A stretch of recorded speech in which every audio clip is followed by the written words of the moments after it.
क्या आप विश्वास कर सकते हैं कि सिर्फ 12 साल की बच्ची अपने गांव के प्रधान और भ्रष्ट नेताओं के खिलाफ खड़ी होकर न्याय दिला सकती है? अगर आप सच में बहुजन और न्याय की लड़ाई का हिस्सा बनना चाहते हैं, तो लाइक और सब्सक्राइब करें और देखें कैसे साक्षी ने इतिहास बदल दिया। साक्षी का घर गांव के बाहरी इलाके में था। मिट्टी की दीवारें, टूटा हुआ छत। मां सीमा पूरे दिन खेतों में काम करती और पिता रामेश मजदूरी करता। साक्षी का बचपन गरीबी और सामाजिक भेदभाव के बीच बीत रहा था। स्कूल में भी उसका स्वागत नहीं था। सहपाठी ताने मारते, नीची जात की बच्ची, तुम्हारे लिए यहां कोई जगह नहीं। साक्षी चुप रहती नहीं। उसके अंदर एक आग जल रही थी, न्याय पाने की आग। एक दिन गांव में सरकारी योजना का वितरण हुआ। गरीब और दलित परिवारों को राशन और सहायता मिलनी थी, लेकिन प्रधान और कुछ स्थानीय नेता इसे रोक रहे थे। साक्षी ने देखा कि उसके पिता और अन्य गरीबों को राशन नहीं दिया जा रहा। साक्षी गुस्से में, आप ये कैसे कर सकते हैं? ये हमारा हक है। अगर आप हमें हमारा हक नहीं देंगे तो मैं खुद इसकी शिकायत करूंगी। तुम जैसी छोटी बच्ची क्या कर सकती है? चुप हो जाओ और अपनी जगह बैठो। लेकिन साक्षी रुकी नहीं। उसने दस्तावेज और साक्ष्य इकट्ठा कर लिए। साक्षी की हिम्मत के बावजूद घर वालों का दिल दहल रहा था।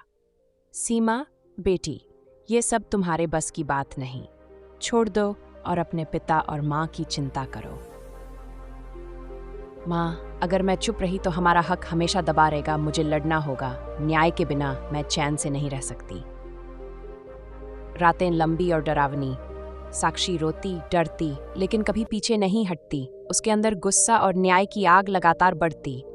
स्कूल में सहपाठी उसकी किताब फाड़ देते, उसका खाना छीना।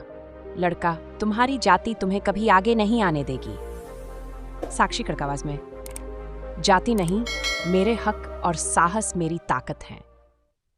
सभी सहपाठी और कुछ शिक्षक सन्न रह गए। धीरे धीरे कुछ शिक्षक उसे गंभीरता से लेने लगे।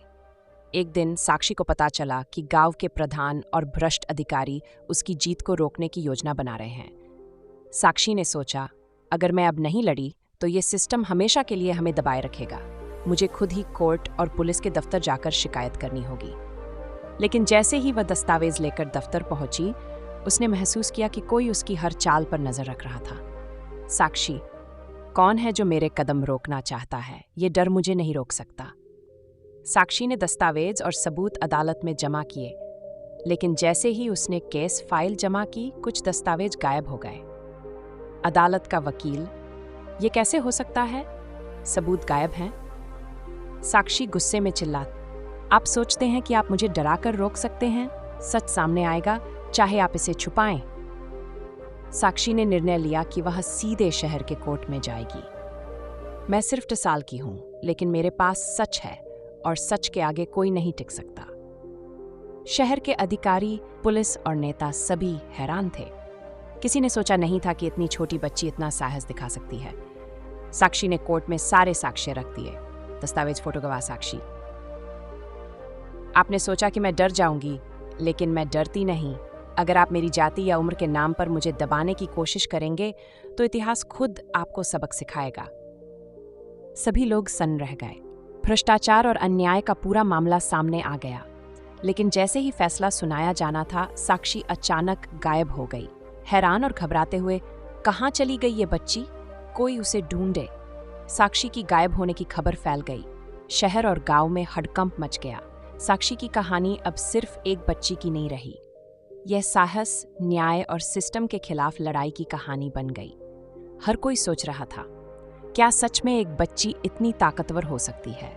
साक्षी का अगला कदम क्या होगा? सवाल अब सबके सामने है। क्या साक्षी वापस लौटेगी? क्या सिस्टम की साजिश रुकेगी या वह फिर से लड़ाई में लौटेगी? साक्षी की कहानी अभी खत्म नहीं हुई।